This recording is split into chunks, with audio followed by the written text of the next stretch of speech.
Did you know the Ottoman imperial harem was guarded by only castrates? Corps of harem castrates numbered between 800 and 1,200. This was the highest number of castrates ever employed in one place.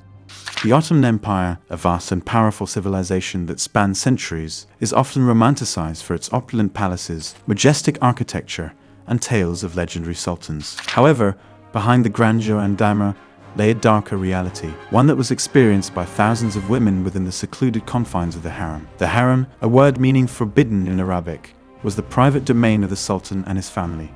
It housed his wives, concubines, female servants, and their children. While the harem was portrayed as a luxurious haven for women, the reality was far from idyllic. The harem was the ultimate symbol of the sultan's power. His ownership of women, mostly slaves, was a sign of wealth, power, and sexual prowess. The establishment of the Topkapi Palace in Istanbul in the early 1530s marked a turning point in the evolution of the Ottoman harem system.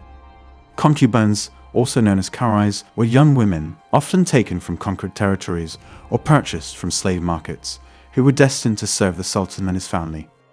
They were carefully selected for their beauty, intelligence, and physical attributes. The acquisition of concubines was often a brutal and traumatic process. They were often taken by force, sometimes during raids on villages or cities, and were often separated from their siblings, parents, and other loved ones. Once captured, these girls were subjected to a grueling journey to the Ottoman capital, Istanbul. They were often packed into cramped and unsanitary conditions, lacking adequate food, water, and shelter. The journey could take weeks or even months, exposing them to the elements, disease, and the brutality of their captors. During their journey, these girls were often subjected to physical and emotional abuse. They were sometimes beaten, whipped, or even tortured by their captors, who may have also subjected them to sexual assault. These experiences left the girls with deep physical and emotional scars that would haunt them for the rest of their lives. Upon reaching the Ottoman capital, these girls were subjected to a rigorous screening process, assessing their physical attributes, beauty, and potential for producing heirs. Those deemed unsuitable were often sold off or relegated to lower status positions within the harem. Once within the harem, concubines underwent rigorous training in etiquette, music, dance, and the art of pleasing the sultan. They were also instructed in Islamic law and Ottoman customs. Life within the harem was highly competitive and hierarchical. These kedins, or official concubines, were individually ranked by the sultan in order of preference. These women had the social, but not legal, status of wife concubines vied for the sultan's favor, hoping to rise in status and secure a position of power within the harem. The sultan's favorite concubine, known as the Haseki Sultan, held a position of immense influence, often wielding significant political power. Among the concubines in the harem, there were four main classes: 1. Adalik, 2. Gedikli, 3. Iqbal or Guzd, and 4. Kedin or Haseki Sultan. Despite the outward appearance of luxury and privilege, life within the harem was far from pleasant for many concubines. They were often subjected to strict rules and regulations and restricted in their movements. Providing security for the harem were black castrates. These men were slaves brought from Africa, castrated, and entrusted to the service of the women of the harem.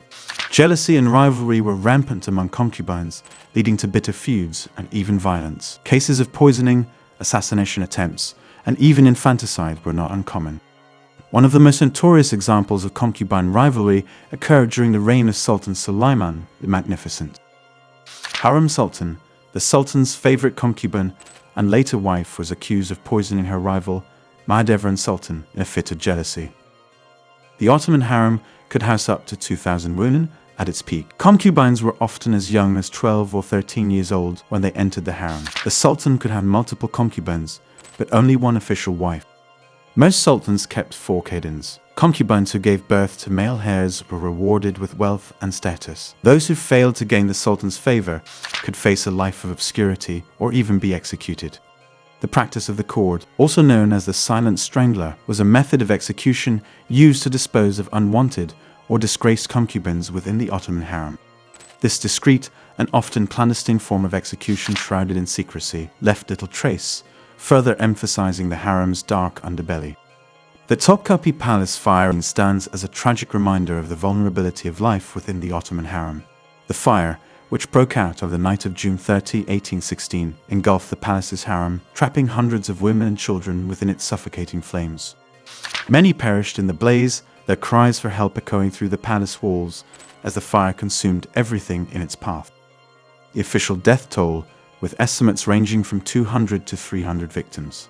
In 1868, Empress Eugenie of France visited the imperial harem. She was taken by Sultan Abdelaziz to greet his mother, Valide Sultan Patevnil Sultan. Reportedly, Patevnil became outraged by the presence of a foreign woman in her harem, and so she slapped the empress in the face, almost provoking an international incident. The visit of the empress, however, did lead to a dress reform in the harem. Western fashion grew popular among the harem women, who continued to dress according to Western fashion from then on. Lady Montagu was one of the women who became very passionate about the wardrobe of the Ottoman women and began to dress the same as they did. The decline of the Ottoman Empire heralded the fall of its once powerful harem system.